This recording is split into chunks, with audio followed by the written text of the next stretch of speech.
Welcome to the AI Beehive Podcast, Real Estate and Mortgage Pros. This is your buzz for smarter tech, faster deals, and less grind. Let's get started. Well, hi there. Welcome to another episode of the AI Beehive Podcast. My name is Ginger Bell. I have my co-host, George Chevalier. George, how are you? Hello. Hey, everybody. So I'm excited because I have the honor of having a very dear friend of mine who I think we established we've known about 20 years. Not that we're dating ourselves. We met in junior high school, right? And that is Mr. Fred Kreger. So welcome, Fred. Thanks, you. Awesome to be here. Thanks, Ginger. Yeah, we're delighted. So, and Fred, I'm going to just, for our viewing audience, for those of you who don't know Fred has been such a great leader, advocate for originators. I know you've done a lobbying. We've done lobbying together in Washington, D.C. We've done lobbying, at the Capitol, in all the caucus rooms, Yep. and we've done lobbying and at the Capitol in Sacramento, and so first of all, thank you for your service, because I know the hard work that you've done throughout the year. So first and I foremost, appreciate that. Thank you. yeah, and that's one of those things that for those of us who have been in the industry for a while, that you just kind of develop this passion for the industry and, finding ways to help. And that's where you are right now. Why, when I said, hey, can you hop onto our podcast? I want to talk about what you're doing with AI, that you're so gracious in sharing that. So really that's the opening conversation that I want to begin with. And you're an originator. I know you've played a lot of different roles throughout your career, and you're an originator in Iowa. And so just tell me, where you are right now on this path with AI. Kind of walk me through where you got started, and then we'll kind of start unpeeling, all the different layers as far as how you're using it right now. So what got you started? Really, when I take a look at, actually, believe it or not, I really dove into it with your workshop. Okay. And I really didn't know too much. I knew a little bit about it. I heard about ChatGPT. I heard about, different things. And then when I got onto your workshop and actually onto your AI Clubhouse, Claude, came into account. And at that time, I was actually the RVP of kind of the regions, and I took a look at P&Ls. I took a look at different strategies that different branches had, and I actually used Claude. I got introduced by Claude, and it would actually be an introduction of how people can actually input information, and it's not open to the web, so that way it's actually closed enough, but it would give me an analysis. I'm like, wow, this is pretty cool. And then I learned about all the different bots, because I was inputting ChatGPT. I was just kind of playing out with it. It's like, okay, so I am doing this. I want you to create this. I want you to write this. I want you to take a look at my email and make sure that it's correct, because sometimes I have found out in the past, I forget adjectives and different things, and people have to fill in the blanks. So, and I've created, and I think to this date, I probably have about 12 different bots that I think I have created with the help of you. And we talked about, I remember when we were on the AI Clubhouse, really what it was about time. It wasn't about replacing me. It wasn't about replacing the things that I do. It wasn't replacing my mind. My mind still has to work, but it really was tenuous things that I would do on a daily basis that I needed that time back. And so it was something that would take me maybe an hour, 2 hours to create. It now took me literally 2 minutes, or maybe even 5 minutes, because I had to adjust what I wanted to do. And it's funny, even I talk about AI with my writing. Like, I have Grammarly that I use on my emails, and it basically helps me. I'm like, oh crap, right? I forgot an adjective, or darn it, I forgot this. And I think it helps me become more professional when my mind, unfortunately, is faster than my fingers, right? Sometimes. Well, and And we if run into that in sales too, because Mhm. you're moving from this to this to this to this, and sometimes you maybe get an email and it fractional, you get into something else, and so coming back to that is very good. So you talked about Claude. So Claude is one of the tools, and then the ChatGPT, and then the agents. So you said you have about 20 different agents. And that's really one of the things that I think for those of you who are listening that you want to start out using AI, those two tools right there are great to be able to do that. Tell me, because you still probably go back and forth between the two. Mhm. What do you see the biggest difference between the ChatGPT and the Claude? So Claude will actually give me a more, how to put this, an understanding and more analytical approach to what I ask it. So Interesting. I go to Claude for specific, I would call it numbers, numerical, mathematics, things like that. So Okay. I'll give you kind of funny. So we created, my stepsons no longer play basketball on their basketball court. We have a 3/4 court. We have a 1.5 quarter, or whatever, 3/4 court in our backyard. I wanted to make a pickleball court out of it. In the So Glenville? so I took the dimensions of the court and I put it in Claude, and I actually had it basically come out for me on exactly what the dimensions of the new pickleball court needed to be. So that's what I use Claude Love for. it. That's fantastic. But the same thing with, like, you can insert, like I used to insert P&Ls. Now I would actually strip out what it was for, so that way they couldn't define it was a branch manager, everything else. But I Right. would define like a 12-month P&L, and I told it to basically define different aspects of an expense that was out of range over a period of time. So for instance, in the Hmm. Midwest, right, there's certain expenses that'll be more so during springtime and summertime than they will be during wintertime, right? So I want you to basically point out some inaccuracies or anomalies that you see that I could actually point to, what I can actually say, okay, this marketing expense or this printer expense or whatever is out of whack. Or actually determine, based upon units, based upon average loan size, things like that, what is the amount of loans that need to be produced in order to basically turn a profit, et cetera, by, let's call it, Interesting. month 5, month 6, things like that. And the good part about it is it does not have any influence from the web because it's closed off from the internet. So Right. it will not be influenced sometimes by again, you always have to check. That's the thing I would always say, but it has less influence that maybe ChatGPT does when it does searching the web versus what Claude would have. So it's interesting. So better on the analytical side, better on the logistics side. Have you done a side-by-side comparison where you've done the same thing in chat as to Claude, and has there's been discrepancies Um, there? ChatGPT gives it to me in a different format that I Oh, don't okay. like. That you don't like. Okay. It's almost as if I'm talking to a professor or I'm talking to a rock band member, right? I mean, that's, two different types of discussions, I would Interesting. say. Yeah, Okay. Yeah. Very cool. yeah. Okay, so that's a good use for Claude. And that's it. I think it begins with identifying, how am I going to use this? Where does it make Mhm. sense? Yeah. So then for the ChatGPT, where you have your 20 different agents, talk to me about how you're using that. So it runs the entire spectrum of what I do on a daily basis of daily tasks.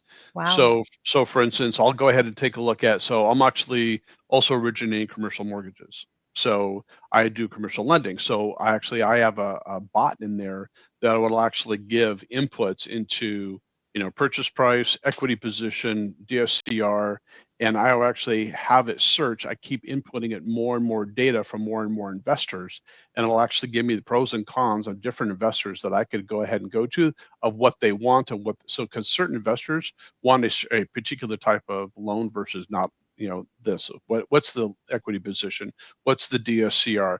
I like, senior care versus restaurants versus, Interesting. multifamily, things like that. So I'll use it for that.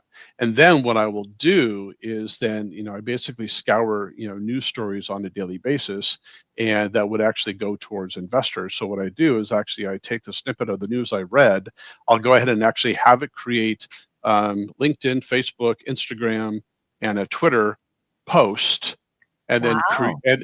then create an image that, based upon that, it inserts my logo in there as well. So I have it all set ready to go, and literally it's done less than a minute.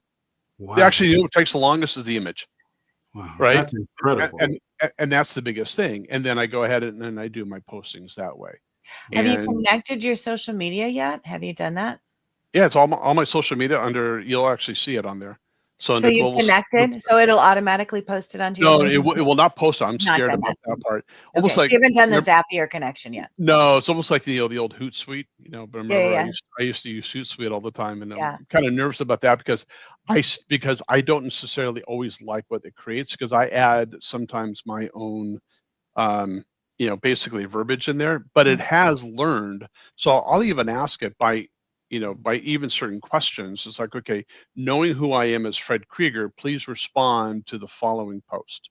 And it'll actually give at as if I'm actually responding to it, but in my personality, right. right? Whether Right. it's professional, but it's jovial. It's not, it's not It's not the stuffy. it's not the high school Fred that I would respond with, or it's not the PC version that my wife always tells me to, pull the pole out sometimes and kind of relax a little bit. You're in Iowa, not in California.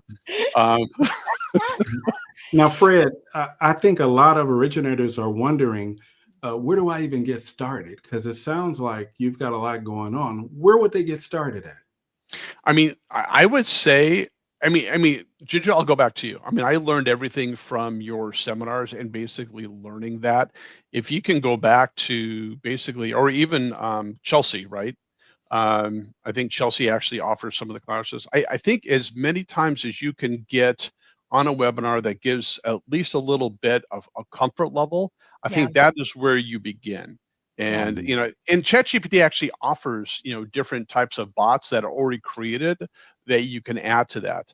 yeah. The other one is actually, for instance, Canva, right? Canva will do video. They'll do all sorts of stuff. So I think that is one thing that I would have people do is that go seek out webinars. They're free.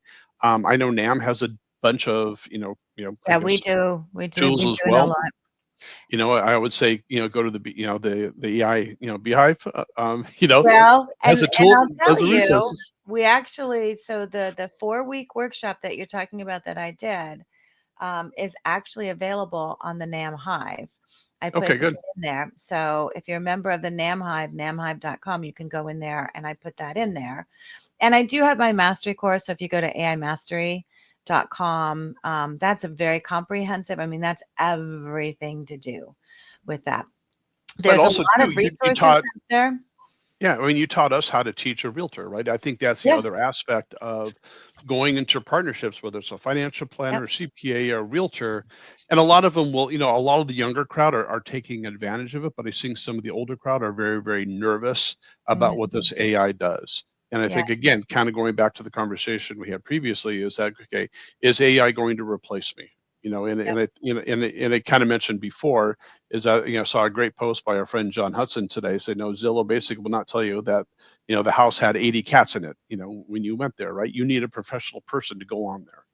Yeah, it's like when the internet first came out and when that happened. I was actually a corporate trainer at Dale Carnegie training when we all were introduced to Google and everyone was like, oh my gosh, salespeople are going to go away. We're never going to have salespeople. Everyone will buy online. It's like, no, they get their information online. And there are things, obviously, with Amazon and different products. But when you think about so much of what's driven online is driven by influence. Hmm. And so, as an originator, you have that influence. And in my opinion, it's important, more important now than ever, is to be out there doing the things that you're doing, posting that you're the expert, posting yourself as that brand. Whether you're working in residential and commercial, whether you're doing investment properties, but putting that information out there. And of course, I love video because video makes that connection. You get Right. to see people. And so, I think that that is so important. I want to talk about what you're doing with real estate agents because I know you're taking some listings that they have and then you're using AI to create some content for them. So talk Hmm. to me about that. Yeah. So basically, what we're doing is that we're taking a look at some of the listings that they're having, and unfortunately, it kind of goes to the older crowd. Of again, it's the typical listing. It's a charmer. It's it's a 4-bedroom, 3-bath. Gosh, it's got all this Yeah. wonderful stuff in it. Yeah. And I think, and again, what is that attracted to? So especially, and again, I'll speak to Iowa, not necessarily always, but other markets, but it's the same thing.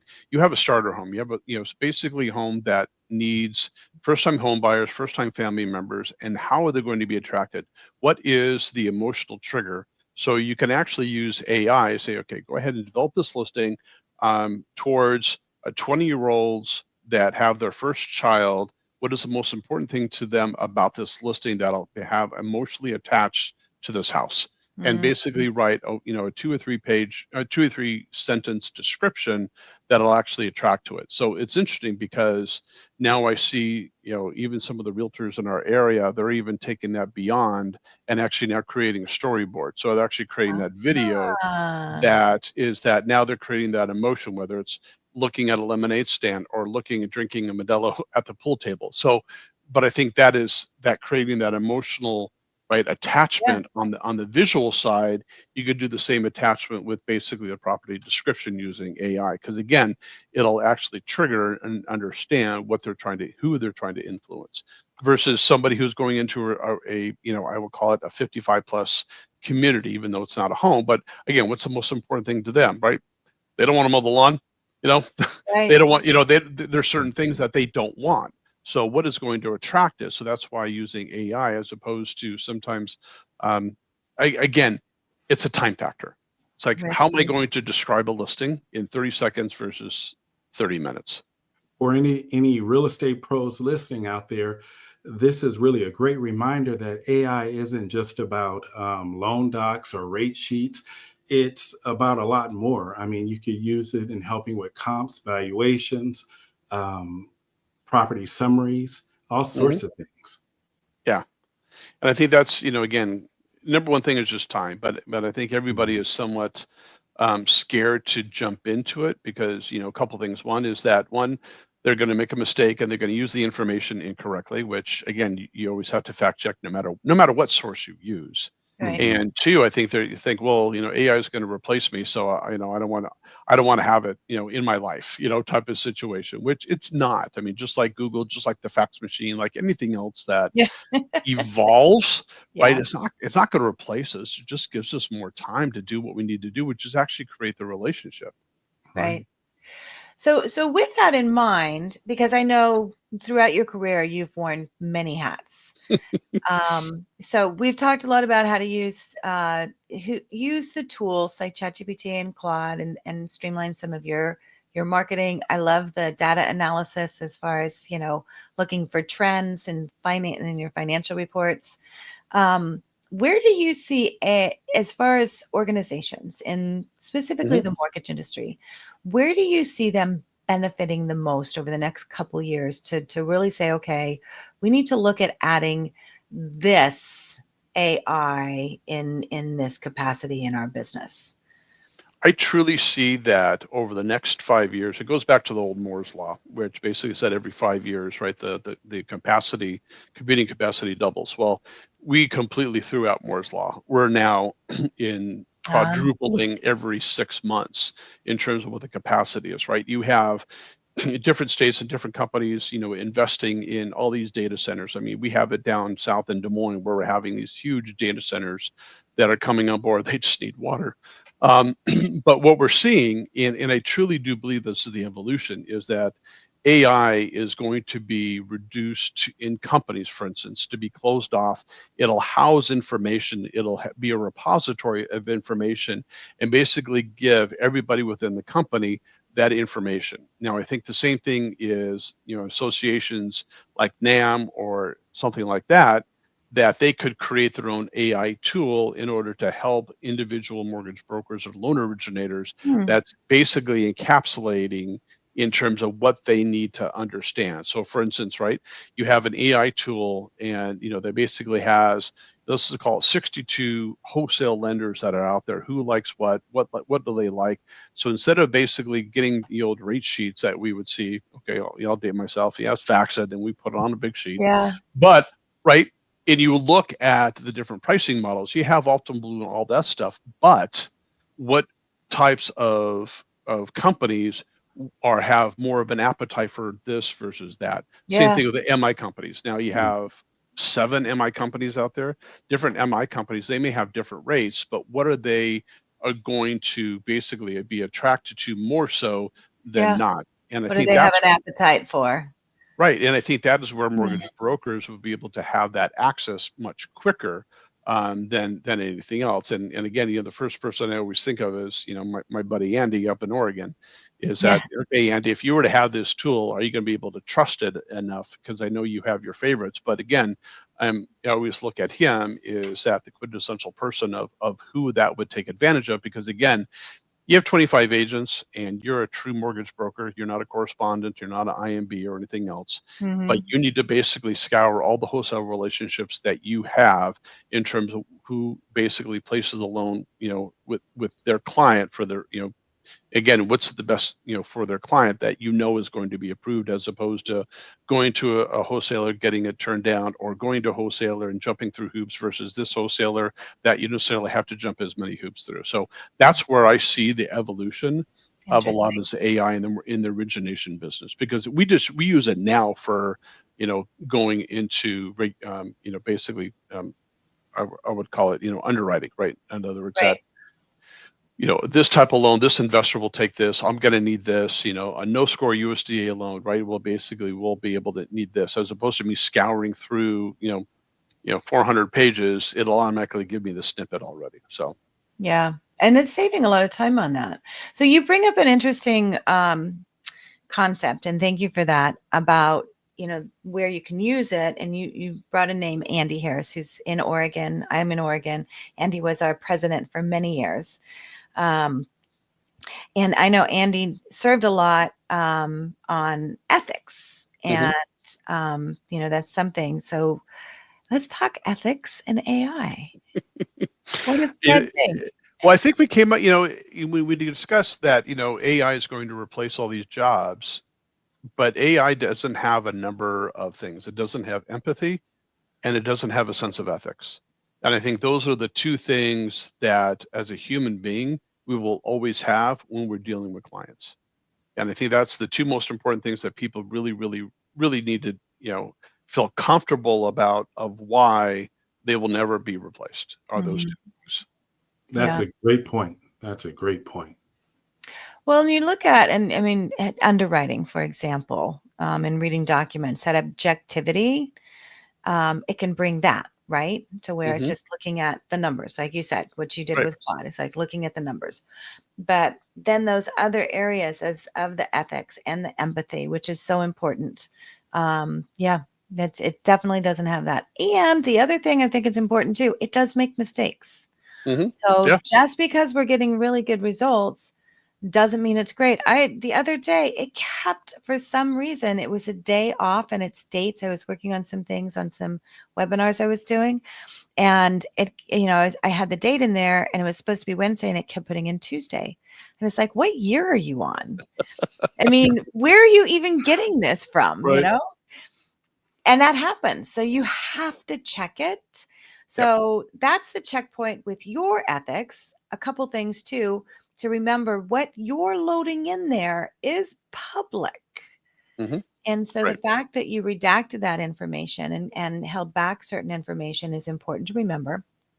That has to do with our ethics. Right. And the other thing, as far as if you're putting information in there, somebody the other day was saying, "Oh, I was just, uploading tax returns." It's like, no. You can't do that. That's why you have to use, like we had Paul Gelati on with Prudent AI. And that's one of the things. It's like, that's why you need to make sure, as we start adopting these different AI technologies, that we're using those that are safe, that are secure, that are providing those safe havens, right, in order to protect our consumers. So that's part of the ethics that's important for us to balance as well. Well, it's interesting. I'll tell you, one of the great aspects of AI that's actually helped us, we're getting more clients twofold. One is that AI, ChatGPT, is now the new Google. Yes. Because I keep reinforcing about what we do in the community. There you go. Because you're loading that's the other reason to use ChatGPT, right? Is because now it's learning about you, which you've been doing that, because that workshop that I did was a couple of years ago. Yeah.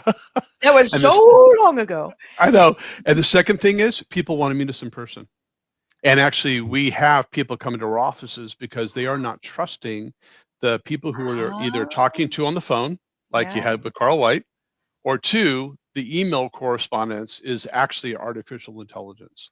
So they want to know, going back to, is And somebody going to be empathetic enough to hear me and hear my story in order for me to get a new home loan? yeah, And I think that is actually more, and it's actually more of, I would say, the 20-year-olds, the 30-year-olds that are coming in more so really. versus everybody else. And I think because they're not really trusting the fact that someone is on the other side that is actually going to be empathetic and feel for them, as Yeah. opposed to just answering a generic question using AI. And So be that trusted advisor. right, yep, Oh, see, and this is the whole thing. That's why everything you're doing right now, guys, to put yourself out there, to be you, to be authentic, to be that brand, to let people know, yeah, we can, these are some of the tools we use. But at the end of the day, you're going to meet with me and yeah, I'm going to be your trusted advisor. yeah. I And love again, hearing that. and I think we're getting more and more of that, because it's interesting too, is we're finding more and more people. The other day, someone had Googled us, and we were number 2 versus number 1. I said, "Well, why'd you call me?" He said, "Well, because number 1 didn't answer the phone." I said, "Did a great job. You get a great job on Google getting number 1, but if you don't answer the phone, right, you don't get the deal." Which goes back to it is the first, it is that first person that talks to that lead if you do your job right. Right. So answer your phone. Yeah. Yep. So many great nuggets. Yep. Fred, thank you so much. So if people want to get in touch with you, how can they reach you? Well, basically, they can call me at 515-815-6555, or email me at fred@globalstatemortgage.com. I won't do the whole Kreger part because everyone will screw that up, but yeah. Or find you on social media. We'll put some of your social media links down Cool. in the description and everything as well. So, Fred, as always, thank you, my friend. Yeah. My pleasure. Truly, Nice meeting you, George. Yeah, great talking with you. I mean, I just appreciate how you've taken AI to the next level in your day-to-day operations. A lot of originators can really benefit from what you're doing. Yep. Yep. Thank I you. love it. We'll keep sharing it, and you guys have a great day. Hey, thanks for tuning into the AI Beehive podcast, and make sure you go to aibeehive.com to find more tools and resources to help you learn about AI. Thanks, guys. We'll see you soon. Thanks for tuning in to the AI Beehive podcast, where real estate and mortgage pros get the buzz on all things AI. Don't forget to subscribe, share the buzz, and visit www.aibeehive.com to keep building your smarter business. Until next time.